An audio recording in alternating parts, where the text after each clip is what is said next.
Hey everybody, it's Diane. Just here in a parking lot, tried to park somewhere where no cars would come. Of course, cars are coming everywhere. So anyway, gonna make this quick.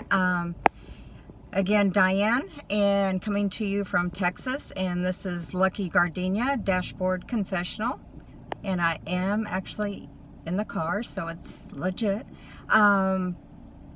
Don't have a whole lot of exciting moments to tell you about, but jotted a couple of things down so I wouldn't forget. Of course, I'm just thrown together here again. I don't know if you can see. Anyway, I have to put on mascara, eyeliner, and lipstick and blush and a little bit of eyeshadow to go out. I don't know if you can see the dark rings under my eyes. My sleeping pattern is crazy. I mean, it was kind of turned upside down, but I was getting by with that. But several days in the last week and a half, I've been up like 36 hours. Once, again, 24 hours, and I just couldn't go to bed. And of course, you end up looking like this. Anyway, slept a little bit last night, and if anybody's got any tips and tricks to how to make that happen, I know don't watch TV, don't watch anything upsetting before you go to bed. I'm trying to think of what I even do. I guess I'm looking at my phone some. YouTube channels, and anyway, any tips or tricks, that would be great. I've been trying to motivate myself to do some yoga, but that has not come to happen at this point, but need to do it. That would probably help. I don't know if you can see my bracelets. Oh, these are silverware that are made into bracelets, antique silverware, and then the leather with pearls. I love sterling, pearls, turquoise, and silver. So I probably said silver twice, but anyway, you get the gist.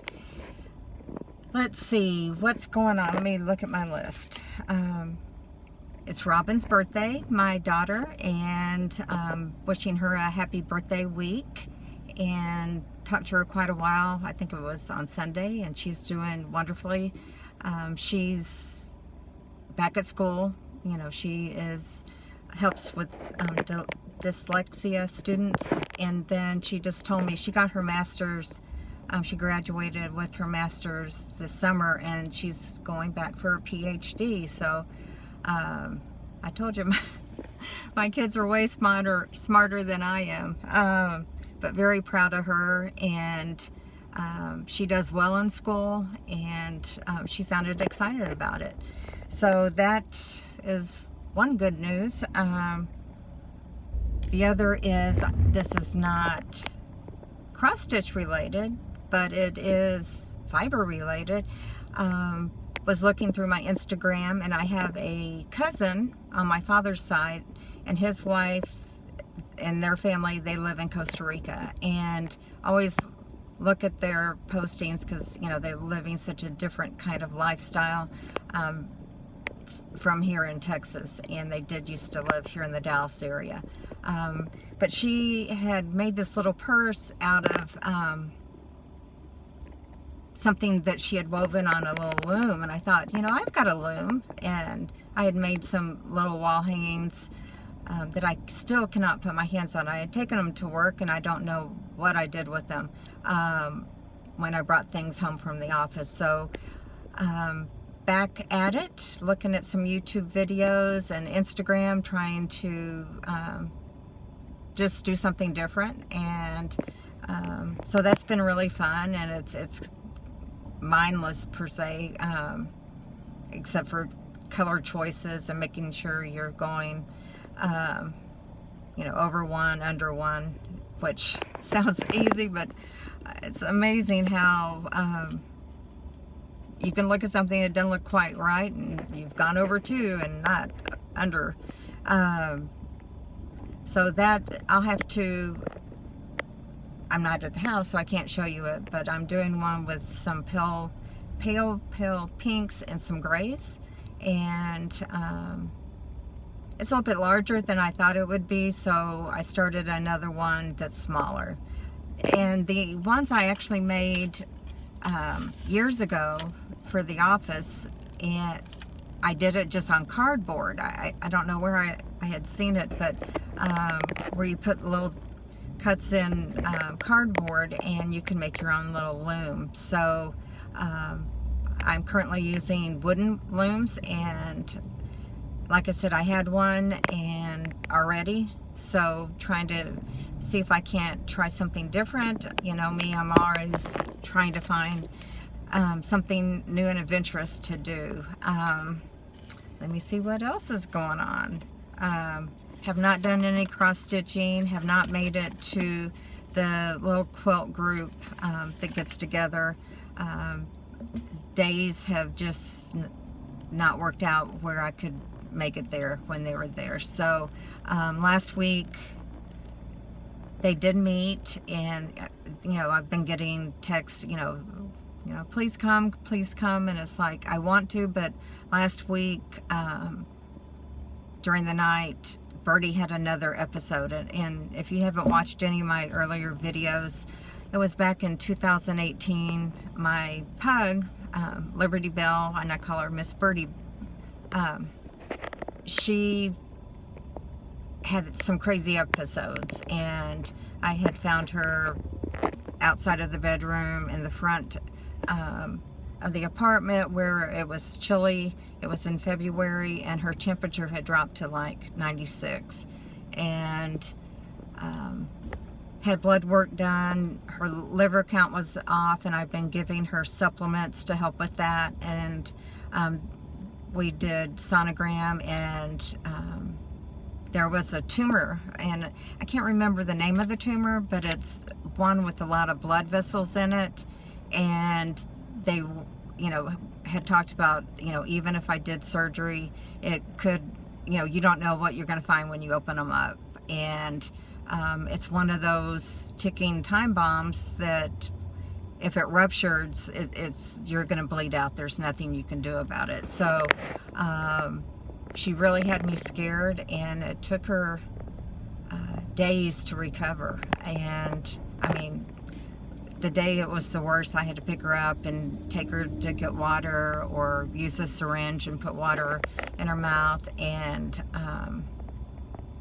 take her out to go potty. But over the last 7 days, she's back to herself, and it's like I'm praying. If you're someone that does pray, we'll take any prayers you can give us. She is quite a miracle. That that was mid-February of 2018, and they gave her 8 weeks at the max to live, and she's still alive. So she's just the sweetest pug. And it's amazing how dogs can pick up on it when another dog in the family is not feeling well. And she would go lay by Birdie, and she was like smelling her, like she could smell something. How dogs can sense things, illnesses, and she was right there by her. But so any prayers you've got for Birdie, that would be great. And then yesterday got a call from my youngest daughter, and she was frantic. She has a Weimaraner, that's hard to say, that has seizures, and she's got him on all kinds of meds, expensive meds, taking him to the vet a lot. She didn't want to leave him alone, and I was going to go over there and keep an eye on him till she had some appointments that were scheduled, and before she could clear her calendar. But she then said, you know, that she's gonna go take him to the emergency vet, which we did. Well, the problem is he is a large dog. I thought my dogs are heavy. He weighs more than I do, and you know, after a seizure, they just, you know, he just was not in control. I mean, when I got there, he was walking around, but when she had him in the car, taking him there, I was following her in my car. He had fallen off the seat, and we could barely get him out of the car. And that was two of us, and Jennifer's strong, and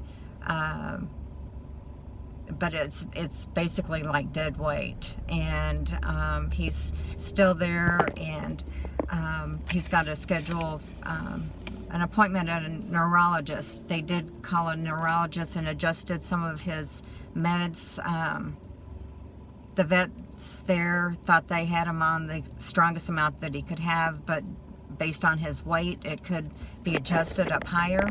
And it's Jennifer's heart, and Jennifer's had the worst year here in 2019, and she just thinks, you know, it's cursed, and this is just one added stressor for her. So prayers for Trig. His name is Trigger, but she calls him Trig, and he's just adorable, and I just don't want anything to happen to him. So hopefully they can find some way to manage it. I do believe that it's hereditary.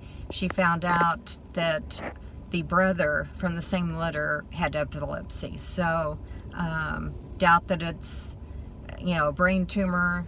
It's just repeated seizures have their impact on his brain. And it's just really, really sad. So there is a little bit of hope, and praying that they do find a solution, and something, like I said, she had a bag full of meds that she gives him, and just hoping they find an answer for that. I think that's all I've got. I just jotted down what I could quickly. Wish I had more exciting things to talk about, something fun and joyous, but those are few and far between lately. So just hanging in there, and I think I'm gonna try and schedule my day where I can be more productive and just get in a routine, and hopefully that will help things get back to normal. But I needed to get back to stitching or sewing and, you know, quilting, and I do need to show you my little lucky quilts. And I think if you look in the first couple of my first videos, I was sitting at my table where behind me I had my felt wall, and I have a couple of them pinned up there so you can get an idea of what I'm talking about. They're real tiny, and they take a lot of time, a lot of embroidery, DMC embroidery floss. You kind of wrap the edges, and it's really raw looking, and you can do some journaling by embroidery. So they're fun, and I've got some already in process, so I could just pull those out and work on those real easily. Anyway, I hope y'all are having a great August. Here it's almost the end of August, and looking forward to the fall and it cooling off. Anyway, talk to you later. Bye, guys.